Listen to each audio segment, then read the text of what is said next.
just advice. I'm not sure if I can convince everyone of what I'm about to recommend here, but it had an impact on me yesterday. I wanted to put it to you, dear listeners, dear entrepreneurs.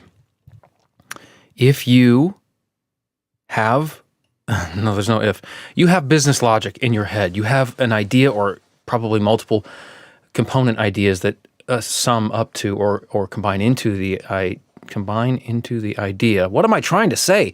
In your brain is how your business is supposed to work.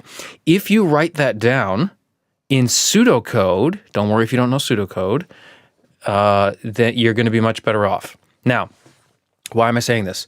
Well, because I just started doing it yesterday. I was at Starbucks. We were having a late night sesh, sort of, and we weren't even working on the business. And I had two realizations over the last 48 hours. One was to do with the RSS feed. Okay, so remember, my problem is right now, like, okay, I'm a solopreneur, so everything is like sort of time is precious. And I'm a digital entrepreneur. Business is online. Everything's bits and bytes. So I need a website. I need a website that does what I want it to do. And so the first thing that I realized was that I should be working outward, and I'm a podcaster. I should be working outward from the RSS feed. If you don't know what that is, doesn't matter. I realized first I should stop working inward from all the things I know I'll eventually have to do, like the website, whatever the hell that is, because it's a million things and also just one thing. I should be working outward from the core thing. And I didn't think this consciously. It just occurred to me. So, work outward from the RSS feed. Okay, that simplified things dramatically in my mind. And this is desperately what I always need, is simplification. Simplify it as much as possible, but no more. They say Einstein said that. I don't know if he did. And then, like 12 or 24 hours later, I started thinking in pseudocode. I started thinking, like, what exactly am I going to do? What exactly at the code level, at the programming level, am I going to have to tell the computer to do? And with what objects? And it started flowing. Like, the thinking became suddenly clear. This is not, what I'm gonna explain to you is just sort of like a note that it's just a mess.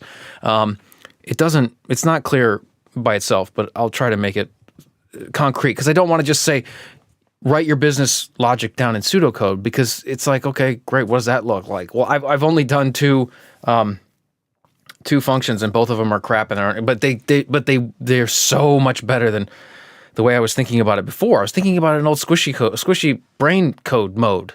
It's like easy to tell somebody to do that, but okay. Let's brass tacks. Okay, first I need some files. Yeah, whatever.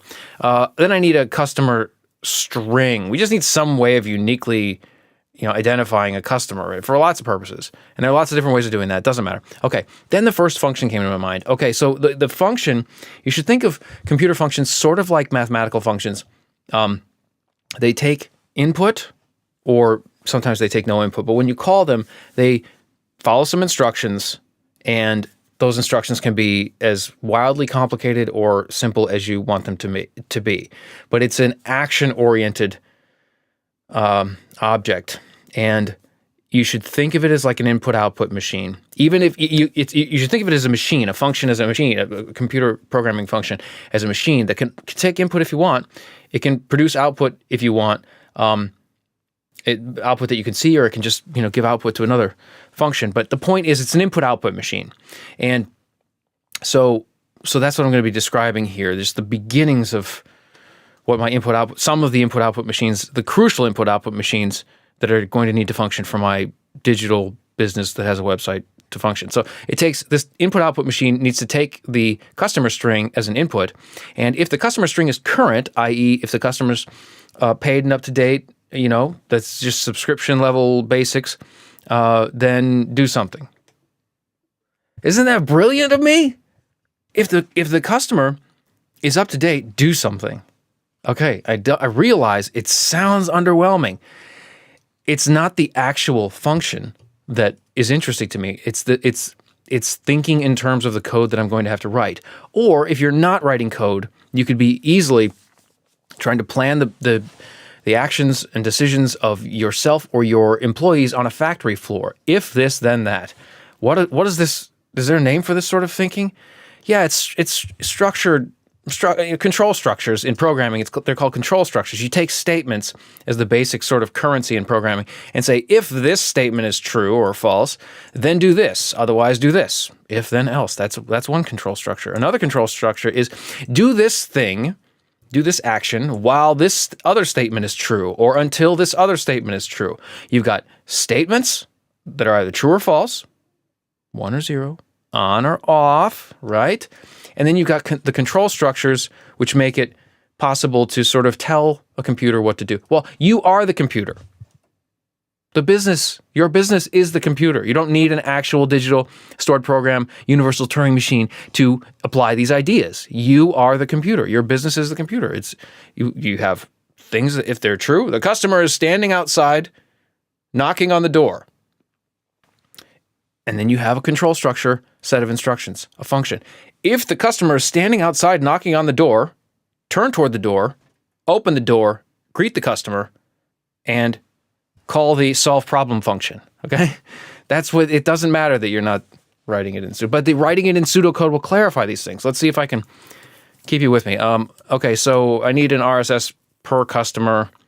Each customer needs their own RSS. It's not analogous to like magazine and newspaper subscriptions because I'm not going to get into that. Doesn't matter. You'd just be bored and confused. Then we need a public free version, free RSS. These are the things that my website needs to have: homepage, login, out, sign up, authentication, authorization, that sort of stuff. Maybe not even. Oh yeah, and then I realized, I need to work outward from the RSS, and you don't know what I'm talking about. Doesn't matter. Okay, then I need these other pages, notes.retrace.com, maybe a blog page. I need a links page and an AMA4E page. I need a world model page. That doesn't even exist yet. The business structure page doesn't exist, et cetera, et cetera. I need all these pages, but these are easy. These are stupid easy. This is like what people think of websites as being.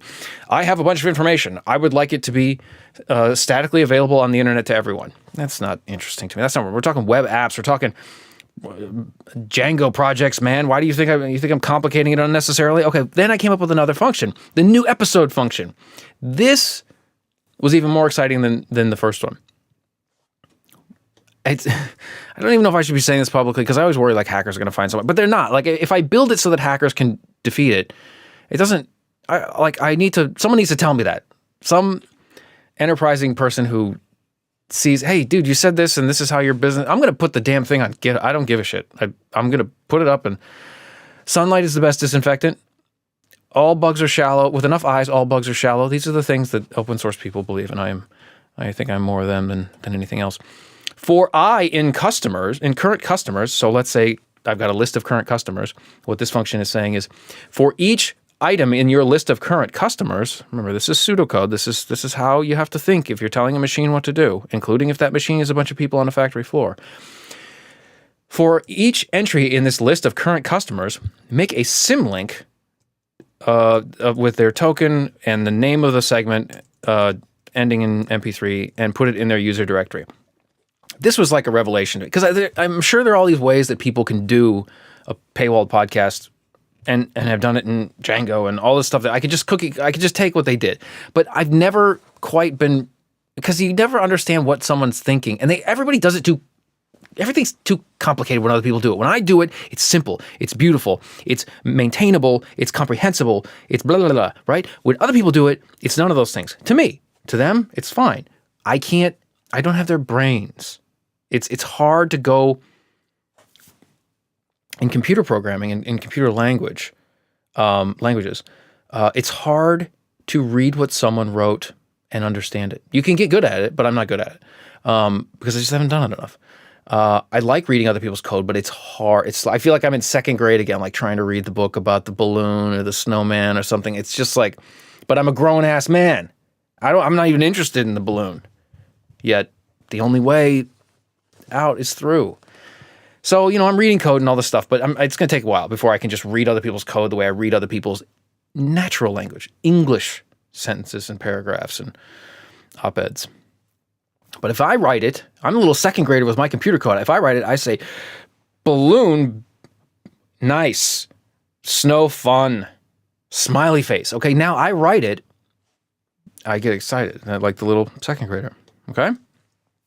So for every item in this list of current customers, make a symlink to this file. And then I'm not dealing with duplicate data, and I can easily turn things on and off. And it's my system. I know it only does what it has to do, and I know how it does it. And it does it in a way that's, if I want to make a change, or if it assumes very little, delays a lot of decisions, all this stuff. Anyway, why am I telling you all the details? At first I was just going to say, dude, you got to write the pseudocode. You got to use if then else, do while until. I'm telling you, man. No. Just, I had to be more concrete. So I had to walk you through my little scratch notes from yesterday, which are going to explode into very important stuff, but they're still scratch notes now. And that's it. You want more?